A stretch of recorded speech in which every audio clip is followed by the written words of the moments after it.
Hi, Dr. B here. Today I'm going to talk about your relationship with your father.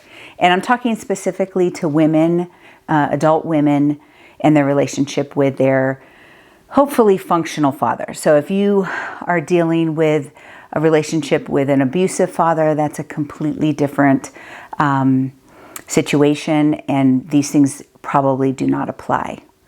But I think as an adult woman, we may have some issues or difficulties with our relationship with our father.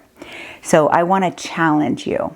I'm Cristi Bundukamara, Dr. B, a psychiatric nurse practitioner with over 20 years of clinical experience, but I take pride in that my real experience comes from my life experience as being a parent of 7 children, 5 adopted, and just really processing my life and moving forward and always on this journey of mental strength. So let's talk about our relationship with our father. If you were fortunate to have a father consistent through your life, that is wonderful. And if you continue to have a great relationship with him, that is wonderful. But I think a lot of adult women struggle with their relationship with their father. And almost, especially in the setting where people come to us for therapy, I see a lot of blame. I have problems with relationships because my father was this way. And that's good to identify those connections, and we do that in the Mentally Strong method. But I also want you to give your father grace. Parenting is hard, and parenting a young woman is hard. I think there's something that I hear often in functioning relationships with fathers is that when a young girl goes through puberty and begins to present like a woman, a father sometimes has a difficult time continuing with the affection. And we want affection, especially if that's our love language. But if that happened to you, and you've never talked to your father about it, maybe, reaching out and having that conversation, or just letting it go and giving your father grace, that's an uncomfortable feeling for a man, right? And so my challenge to you, and again, this is in functioning father relationships, right, is to give grace to your father, that he is a human being that tried his best to raise you. I personally, my biological father died in a tragic car accident when I was 10 months old. And I spent my whole childhood wanting a father, right? And wanting that father figure, but really wanting that love that I think is perfect if you have a father, right?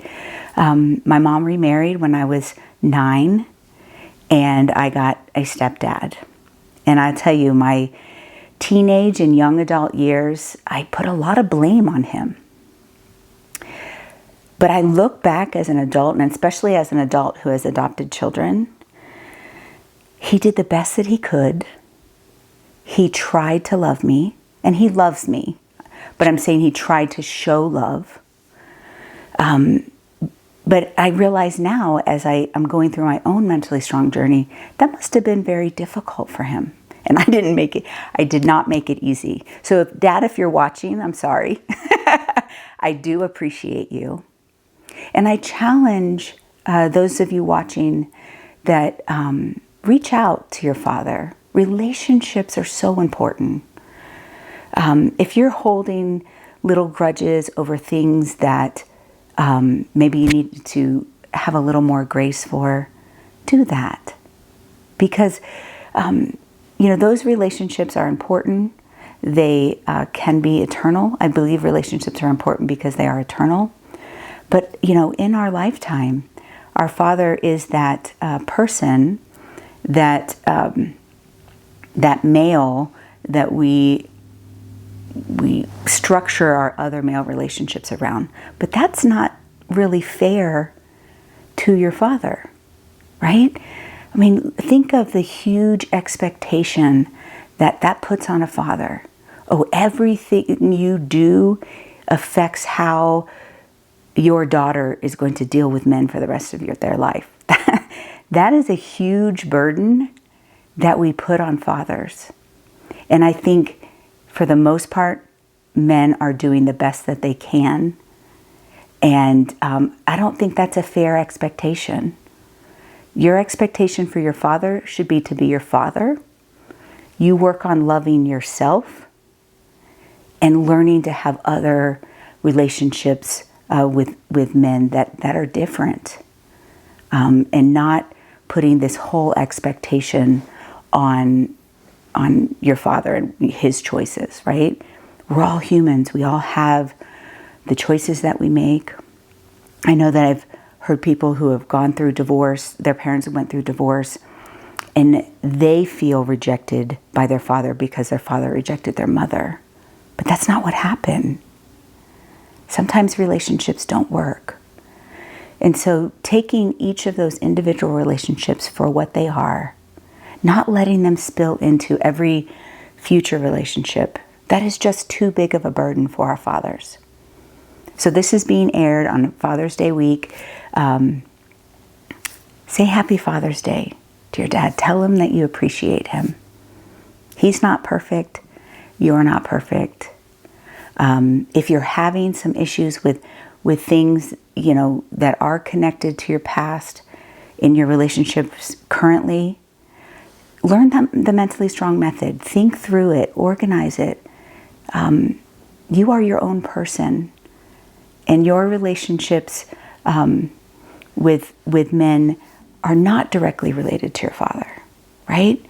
So again, we're all working on ourselves. We're all trying to improve ourselves. I truly believe that we are all mentally strong. We just maybe don't know how to manifest that. And that's what the mentally strong method is about, is like learning getting that common language so we can talk about those things. And that we can change the way that we talk about mental health in general. So, happy Father's Day out there. If adult women who are watching this, reach out to your dad, say Happy Father's Day, and continue on that mentally strong journey, because you are mentally strong.